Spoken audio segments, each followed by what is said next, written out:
Bricky into Dunlap. Save made by the chest of Eric Portillo. And the puck fired down the ice. Dobesh will play it behind the goal. Line changes for both teams. Still looking for our first power play goal in this game. Both teams have been shutting it down on the defense.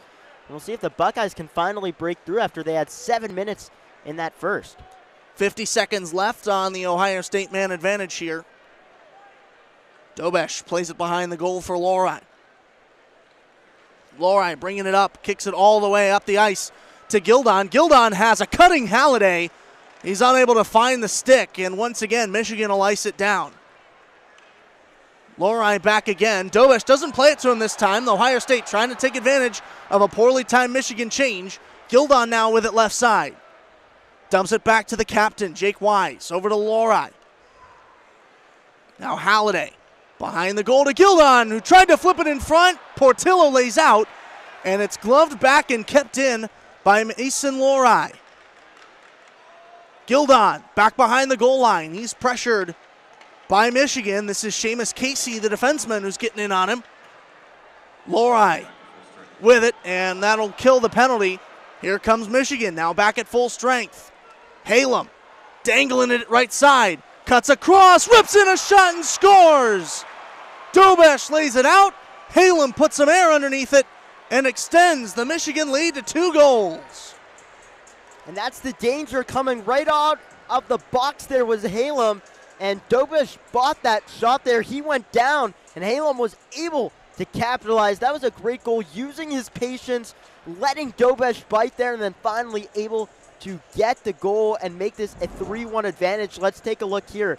Just from the speed that Halem was coming in, he used his edge and was able to take cross crease, get Dobesh to leap, and just had to get it a little high above the pads. And you got to imagine he was thinking he's going to put some air on it anyway, because he did not have time to turn around and notice that Dobesh had laid out. So kind of a poorly timing there, a coincidental shot there. Here comes Ohio State trying to answer back. Burnside flips it in, pad save, Portillo. Shot once again, he tried to get it off of a Michigan skater in front, did Burnside. Bricky, puck sails out of the zone after hitting his stick. Ohio State's done a great job after all these goals, trying to get a shot off and an opportunity right away, and that's what you want to try and respond to a goal. Dobesh stick handles in front of his crease, and he'll send it all the way down the sheet. Whistle blows for the icing. Dobesh was looking for something. Ohio State has had that breakout pass connect a few times tonight. They haven't been able to do anything with it, but it was usually connecting and did not go on that one. With 12:36 to go, Michigan leads Ohio State 3-1 here in the second. Face-off coming here from Guzzo and Brindley. Guzzo wins the draw. Kicks it over to Bricky behind the goal. Over to Burnside, who pushes it out of the zone. Estapa rips it right back in. Dobesh cools it down, and Tyler Duke picks it up.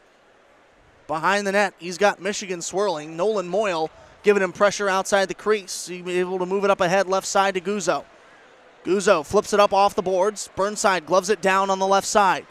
He's hit in by a few Michigan defenders, including Jay Karanen. Matt Cassidy playing it along right side, now behind the boards. Uses the glass behind the net to play it ahead. Picked off by Nolan Moyle. The Michigan captain kicks it over. Puck loose left side. Moyle takes a shot from Maroney, and another shot leveled in now, this time from Marcus Estapa on CJ Regula. 2 big hits back-to-back, 1 per team. Guzzo drops it back from Maroney, who once again gets hit by Estapa. Up the ice, here comes Cassidy. Cassidy pulls back and scores! Forehand, backhand, forehand again, score!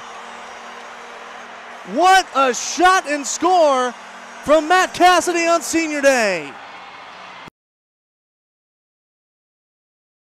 Tie game at 7s here at the Mercedes-Benz Stadium in Atlanta, Georgia, the site of the 2022 Chick-fil-A Peach Bowl between the number 4 Ohio State Buckeyes and the number 1 Georgia Bulldogs. Alongside Tyler Damberg, I'm Caleb Spinner.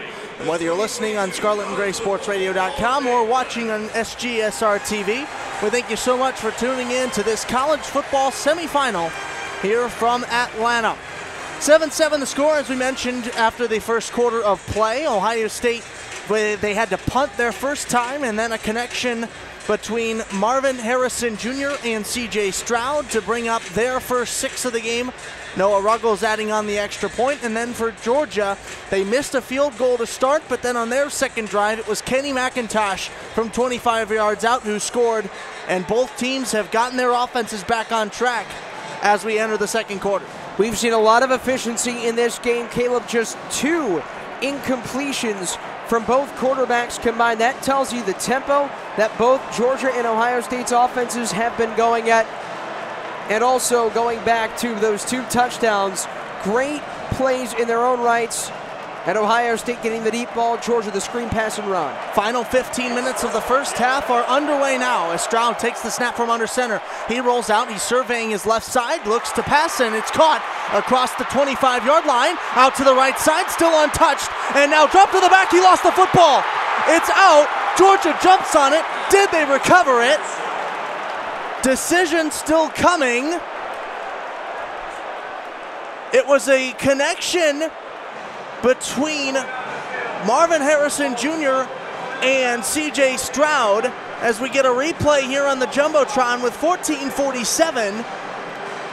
They'll call it 1st and 9 at the 9-yard line, 1st and goal. They're going to say it was picked up by Tyke Smith for Georgia, but out of bounds. So a scary play for Ohio State on their first play of the second quarter. But they'll take over at the 16-yard line as Georgia was unable to hold on to that fumble. CJ Stroud with 14:47 to go in the second quarter, now ticking down to 14:25.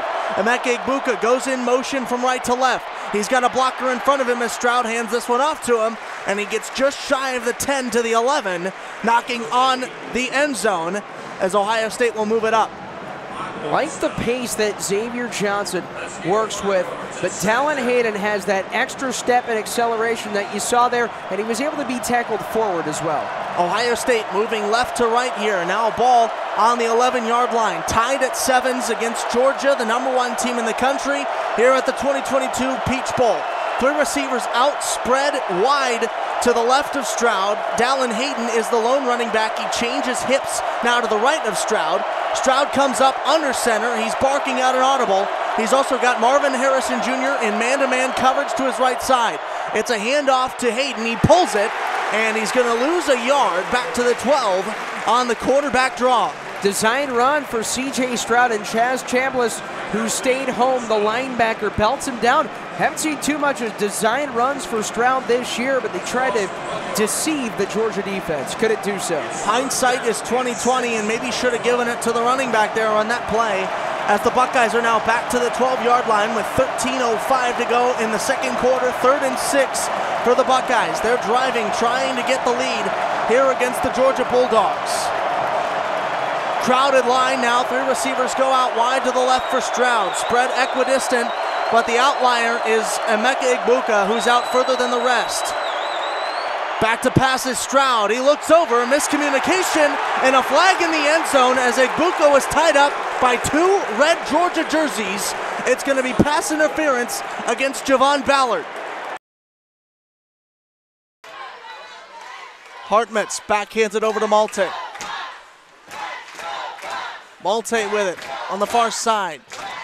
Gets it past 2 Beaver defenders and 1 more now behind the goal. Trying to wrap around with the backhand was Peyton Levis. Couldn't get it through. Centering feed intended for Sloan Matthews broken up as well. The Beavers with it in the neutral zone. Hunt over to Anik. Right side now flipped out of play into her own bench by Taylor Nelson. Well, Caleb, let's talk about that penalty kill for Bemidji a little bit there. You mentioned the play of Hannah Hoganson. Certainly she had to make some saves, but I really like the work that the penalty killers in front of them were able to do. I didn't think Ohio State had terrific scoring chances. That was a decent look right there, but the shot was going high. It actually hit a Bemidji Beaver glove and came down right into the crease. That was a dangerous opportunity for Ohio State, but I really like what the PK was able to do. We'll get another stoppage down in the Bemidji State end. and a neutral zone face-off resulting from it. This has been an extremely long feeling period because of all the action in the Bemidji defensive end, but this goaltender, Hannah Hoganson, has been so spectacular. Just about 17 minutes gone here in the second period. It's felt like an hour, though, with the way that we've been playing hockey in this frame. Hosworth on the near side. Stolen away by the Beavers. Now back with Jakes, who rips a shot just off the goal. Rebound picked up by Sophie London. Over to Bizal. Bizal moves it ahead to Jakes. Jakes puts some air underneath this one. It's picked up by London for a moment. Hand pass. And we'll get a hand pass indeed, a stoppage of play. 2:31 to go, second period action here at OSU Ice Rink on Big Ten Plus. Alongside Dylan Tyre, I'm Caleb Spinner. Thanks so much for spending your Friday evening with us here. It's been a great decision to be either in here in person or tuning into this stream. We've had a great game of hockey so far through this one as the puck sails around the near side back to Ohio State ice. We've got to talk to our director during the break here, Caleb, see if we can't get an ISO cam on Hannah Hoganson for the third period. That's how good she's been. Deering moves it ahead across the ice. Now up through the neutral zone. Here's Carney. Carney lost it, but the Beavers right there to pick it up. Vekic sends one in on a turnaround shot from the center slot. Won't go, denied by Thiele. Ohio State tried to move it ahead, picked off by Vandelise. She looked for Hedrick, but put a little bit too much on the pass. It went hard off her stick. Rosenthal and now to Hartmetz, stolen away by the Beavers once more. Deering over to the right side, Vandelise. Vandelise back out to the right point. Now to the center, over to the right, Deering. 1:39 to go here in the second period. Backhanded a feed in towards the left side of Thiele. It's getting away with it now are the Beavers. Stolen away by Ohio State. Rosenthal tried to clear the zone, could not. Pass sent into the corner for Hedrick. Gets past her, picked up on the opposite side by Vandelise. Loose puck, 2 Beavers and 2 Buckeyes, pinned behind the goal, fighting for it. Minute 16 to go, second period. Vandelise. Puck sails over to the stick of Buglioni. Buglioni up ahead to Hartmetz. Hartmetz along the near side half wall, pushes it ahead. Hoganson comes out of the crease to play it. Backhands it behind her to Vandelise. Beavers clear the zone, but Ohio State quick to bring it right back in. Webster looking for Jakes. Jakes flips it up, just goes over the crossbar. Jakes was looking for her second goal of the game, couldn't find it there. Cross ice pass gets back to Jakes. Originally intended for Levis. Couldn't find her on the feed, so it got out to Jakes. Back out to Jakes' right point. 30 seconds left in the second period. Larson drops it back. Back to Larson. Backhanded, trying to clear the zone, could not. Over backhand feed. Puck sails up and around behind the goal. Bizal takes a shot center slot, denied once again. Levis picks up the rebound. Final 10 seconds of the period. Shot sent in, blocked by a Beaver in front. Sitting on it now is Gabby Smith. Puck loose, shot in and score! Sophie Jakes gets number 2 of the night. Buckeyes retake the lead with .2 in the second.